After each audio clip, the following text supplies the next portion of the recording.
Hello dear students, once again welcome you all to the Bishop Academy online classes. Today we understand about the political science for class 9 and second chapter, that's name is the constitutional design, and it is our first part of this chapter. Before moving forward, first of all we understand what we can be able to understand when we read this chapter. That's a planning ahead is here. क्या हम पढ़ के क्या समझने वाले हैं उसके बारे में बात करेगा. South Africa policy of apartheid की बात करता है. Then the new democratic constitution in South Africa.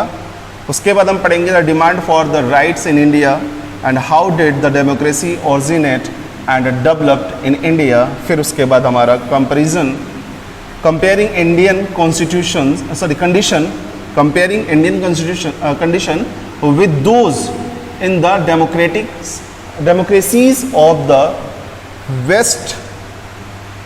फिर इसके बाद हम इसमें समझेंगे why do we need the constitutions, and then after making of the constitutions assemblies, constituent assemblies, then after the challenges faced by the constituent assemblies.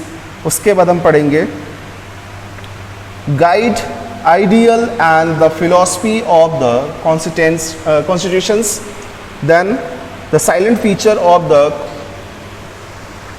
constitutions of India, then read designing Indian democracy of a democracy time and again. तो ये तमाम तरह की चीज़ें हैं जिसको हम इस चैप्टर में पढ़ने वाले हैं. तो आज का जो हमारा टॉपिक है सबसे पहले वो क्या है, वो है South Africa policy of apartheid, then new democratic constitutions of in South Africa and demand for the rights in India. तो सबसे पहले हम लोग शुरू करते हैं इसको. तो यहाँ कहता है the democratic countries granted to their citizens what we today called the human rights. Democratic countries क्या करती हैं, अपने सिटीजन्स को कुछ ग्रांट्स देती हैं, कुछ राइट्स देती हैं, जिसे आज के टाइम हम ह्यूमन राइट्स के नाम से जानते हैं. Among them freedom of the religions and the protection of the life and the personal liberties are the most important. अब इसमें से क्या है, वो कौन कौन से राइट्स दी जाती हैं ह्यूमन राइट्स के बेसिस पे. तो फ्रीडम, रिलीजियस फ्रीडम यानी धार्मिक स्वतंत्रता हमें मिल जाती है, ठीक है. इसके बाद प्रोटेक्शन ऑफ लाइफ, जीवन को सुरक्षित रखने का जो राइट्स मिल जाता है. Personal liberties and the most of the importance, ये सारी चीज़ें क्या है, पर्सनल लिबर्टीज आर, ये कुछ ऐसे रहे हैं जो इम्पोर्टेंट है. तो अब इसमें क्या कि धार्मिक स्वतंत्रता मिल जाती है, धर्म के नाम पे हमें स्वतंत्रता मिल जाती है, हम आप किसी भी रिलीजियस को फॉलो करने वाले होते हैं, किसी भी रिलीजन को फॉलो करने वाले होते हैं. फिर प्रोटेक्शन ऑफ लाइफ, लाइफ को प्रोटेक्ट करने का, और पर्सनल लिबर्टी यानी कि जो आपसी भाईचारा जो है उसको बनाए रखने की सिचुएशन को रिप्रेजेंट करता है. But these freedoms were denied to the people crying under the colonial rules. अब ये जो फ्रीडम है आज के टाइम में उनको डिनाई कर दिया गया था, किस रूल में, कॉलोनियल रूल्स के अंतर्गत. इसको क्या किया गया था, द पीपल क्राइंग, इस तरह की जो कंडीशन थी उसको उनको नहीं दिया था. Such as the Africans, Indian and the people of many Asian countries या एशियन नेशन. और ये जो सिचुएशन थी, जो राइट्स, ह्यूमन राइट्स दिए गए थे, ये जो राइट्स लोगों को दिए जा रहे थे जब वो कॉलोनियल पीरियड थी, तो उसमें जैसे अफ्रीका हुआ, इंडिया हुआ, और भी जो एशियन कंट्रीज रही उनको ये सारे राइट्स नहीं दिए गए थे. तो इसमें हम जो पढ़ेंगे south Africa policies of apartheid की अगर बात करें तो कहता है do you know what the radical theories and become widely acceptable. कि रेडिकल थ्योरीज क्या है और ये क्यों एक्सेप्टेबल हुआ पूरी तरीके से, इसके बारे में आपको क्या पता है. फिर कहता है ये कथा का यूरोपियन सोसाइटीज और कब, लेट 19th सेंचुरी की शुरुआती दौर में. फिर कहता है रेकलिज्म डिनोटेड द हॉस्टिलिटी या फिर prejudice towards the black and the colored people of the world. White rulers in the South Africa practiced the policies. अभी यहाँ जो कह रहा है कि ये जो सिचुएशन थी वो यूरोप की थी, तो नॉर्मली यहाँ पे जो यूरोपियन सिचुएशन थी, जैसे उसमें अगर लेट्स जो ये हम अगर बात कर रहे हैं किसका, रेडिकल थ्योरीज की, तो ये जो था बिगिनिंग ऑफ 19th सेंचुरी के शुरुआती दौर में ये सब था, ठीक है। फिर इसमें रेसलिज्म डिनोटेड हॉस्टिलिटी की बात करता था, रेसलिज्म हॉस्टिलिटी को डिनोट करने का काम करता towards the black and the coloured people, किसके लिए, जो पीछे जो बैकवर्ड है, ठीक है, या फिर जो काले लोग थे उसके लिए बात करता था। पीपल ऑफ द वर्ल्ड, कहाँ के, दुनिया के लोगों के लिए। वाइट रूलर्स इन साउथ अफ्रीका, जो सफ़ेद लोग थे, यानी कि अगर यूँ समझ लीजिए जो गोरे लोग थे जो कि रूल करने का काम कर रहे थे अफ्रीका में, practised the policy of aparted. इन्होंने क्या किया, अपार्टेड पॉलिसीज को प्रैक्टिस करने का काम किया इन the most of pervasive manners, ज़्यादा से ज़्यादा जो वो कर सकते थे, जिस मैनर्स में उसको फॉलो कर सकते थे। This word literally meant the separation और द रेडिकल सेग्रीशंस, ठीक है। अभी इस वर्ड्स का मतलब क्या था, सेपरेशन से, अलग होने से था, कि अलग अलग तरीके से इसको डील करना। फिर the black who constituted nearly 73% of the total population was deprived of the rights to the vote। अब इसमें क्या था कि जो टोटल पॉपुलेशन थी उसका 73% ऑफ पीपल्स को वोटिंग राइट्स नहीं थे। फिर कहता है there were the separate township, सबका अलग अलग टाउनशिप था in the South Africa. South Africa में in other words the black and the coloured people were not allowed to live with the white area, यानी कि अगर देखें तो इस सिचुएशन में क्या था कि जो काले लोग थे वो सफ़ेद लोग यानी कि गोरे लोगों के साथ नहीं रह सकते थे, उनकी कॉलोनी अलग थी काले लोगों की, और गोरे लोगों की कॉलोनी अलग थी।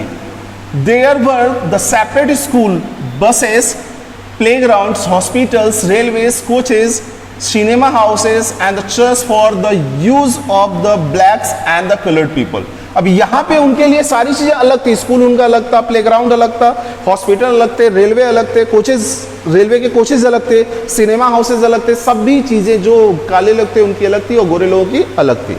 Now the new democratic constitutions in South Africa, नए क्या रहा, कहता with in South Africa the opposition to apartheid was forcibly suppressed, but the residents to the racist regime continued under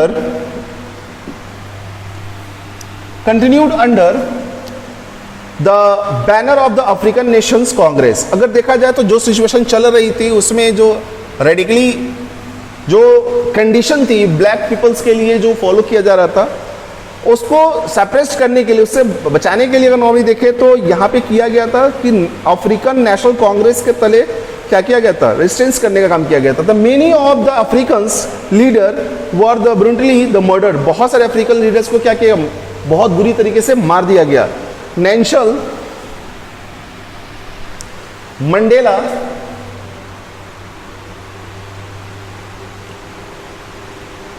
Nelson Mandela was the arrested and Nelson Mandela को क्या किया गया, arrest कर लिया गया था एंड ट्राई टू टेररिज्म, और उनको क्या किया गया, बहुत ही ज़्यादा उनको टॉर्चर करने का काम किया गया था। थोड़ा सा इसको क्लियर कर लीजिए।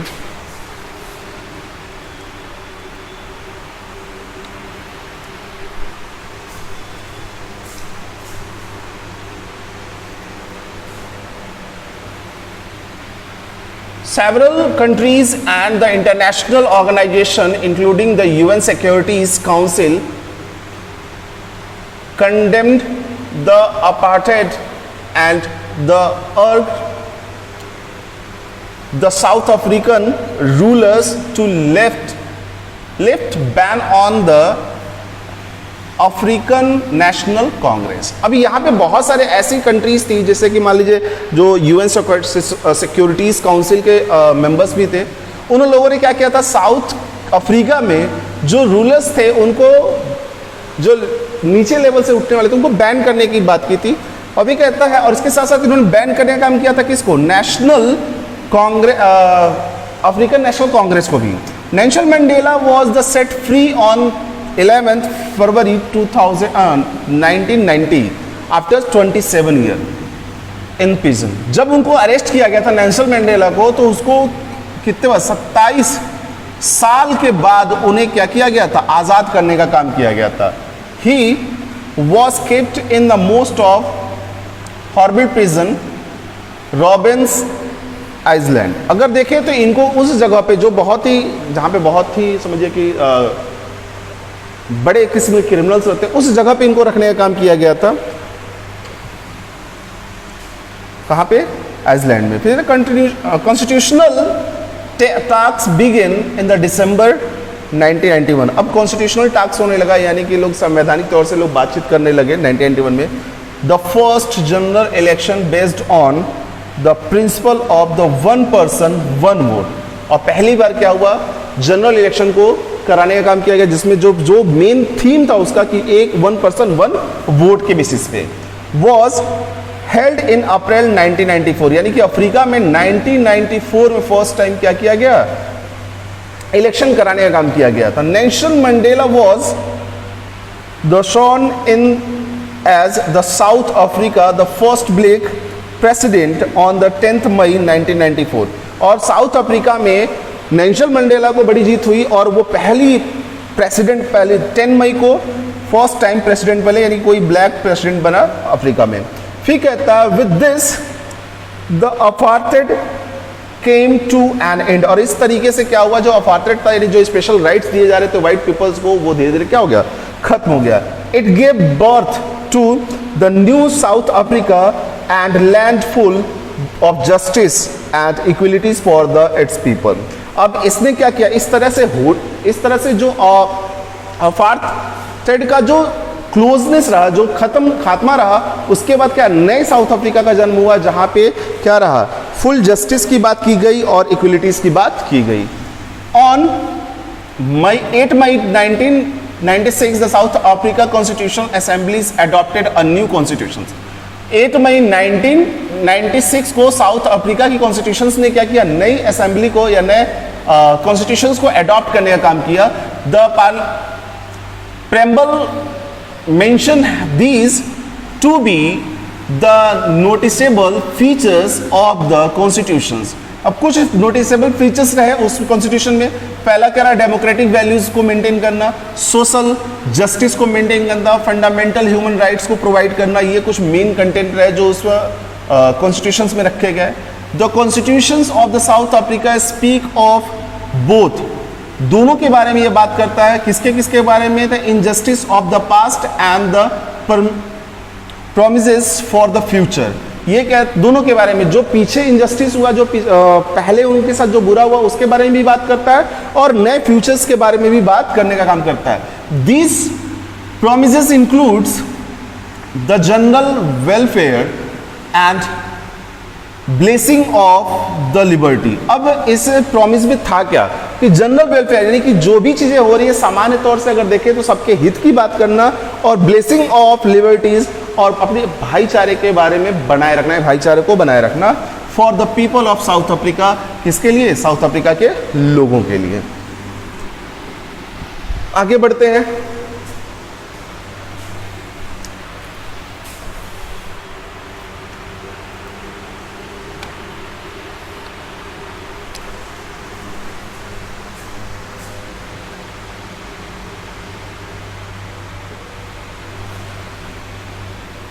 अब demand for right in India, अभी यह कहता है कि can you identify the obstacle in the path of the constitution making in India. क्या आप उस परेशानियों के बारे में या उन चीज़ों के बारे में क्लियरिफाई कर सकते हैं या जान समझ सकते हैं जो कॉन्स्टिट्यूशन को भारत में बनाने के दौरान फेस की गई।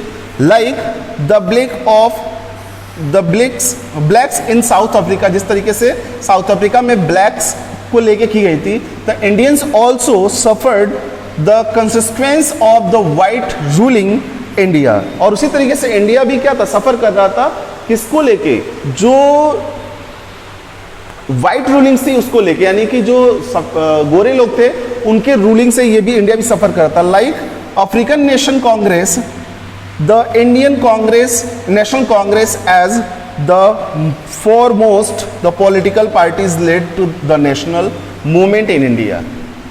कह रहा है कि जिस तरीके से अफ्रीका में अफ्रीकन नेशनल कांग्रेस ने कुछ मूवमेंट किया था, ठीक उसी तरीके से भारत में इंडियन नेशनल कांग्रेस और कुछ पार्टीज जो लीडिंग पार्टीज थी, जो लीड कर रही थी लोगों को, उन्होंने इंडिया में मूवमेंट करने का काम किया, यानी कि गतिविधियों को बढ़ाने का काम किया।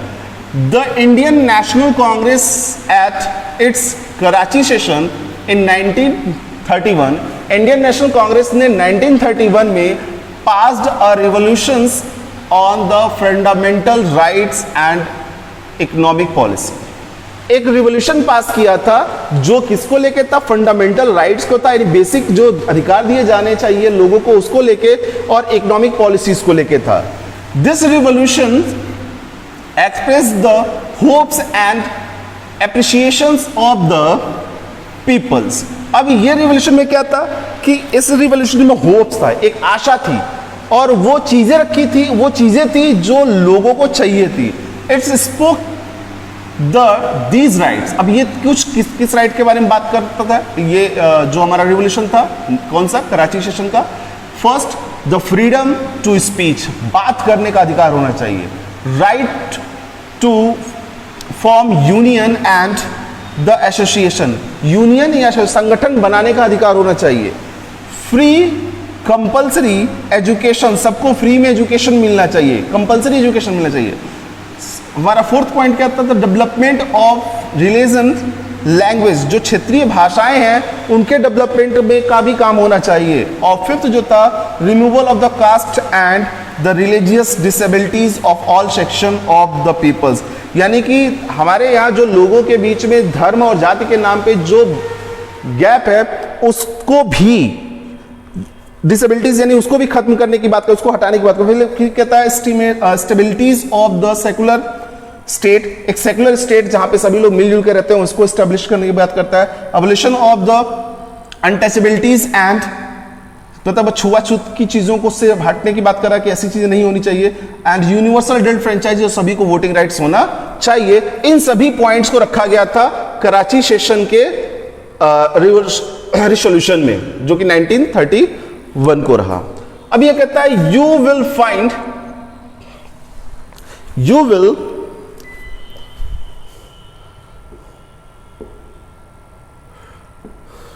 you will find that the constitution of the Indian guaranteed the rights the prescriptions adopted the Karachi Congress। ठीक है, तो यहां पे पूरी तरीके से क्लियरिफाई कर दिया गया है इंडियन लोगों को कौन कौन से राइट्स दिए जाने चाहिए उसके बारे में। And those rights are absolutely basic to the a good democracy, और ये राइट्स का एक अच्छी डेमोक्रेसी के लिए बहुत ही जरूरी हैं। इन 1936 Jawaharlal Nehru pressed over the Congress over the Congress sessions at Fazpur. The Fazpur session was important as here the Nehru laid the stress on the democracy and the socialism as an ideal that the Congress should try to follow। अब यहाँ पे नेहरू जी ने क्या किया था? इसमें interference करने का काम किया था 1936 में, और वहां पे उन्होंने एक सेशन बुलाया था फैजपुर का, और उस फैजपुर के सेशन में उन्होंने इस चीजों पे ज्यादा फोकस करने का काम किया था जिसमें डेमोक्रेसी और सोशलिज्म आइडियाज की बात की गई थी। By the socialism Jawaharlal Nehru meant ending the of a hunger and poverty. Socialism के थ्रू जवाहरलाल नेहरू ये चाहते थे कि वो जो हंगर की सिचुएशन है, जो भूखमरी की कंडीशन, उसको खत्म किया जाए, जो गरीबी की सिचुएशन है।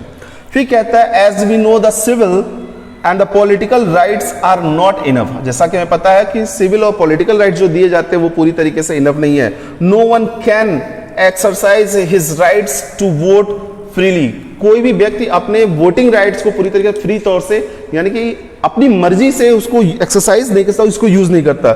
सो long as he is the victim of a hunger and the poverty. और इस तरीके से अगर देखा जाए तो जो ऐसी सिचुएशन है वो कहीं ना कहीं एक विक्टिम के रूप में आती है जिसमें हंगर और पॉवर्टी बनी रहती है। So dear students, in this video that's all. If you have any type of the doubt or the query, you should be consult through the Google Classroom. Thank you.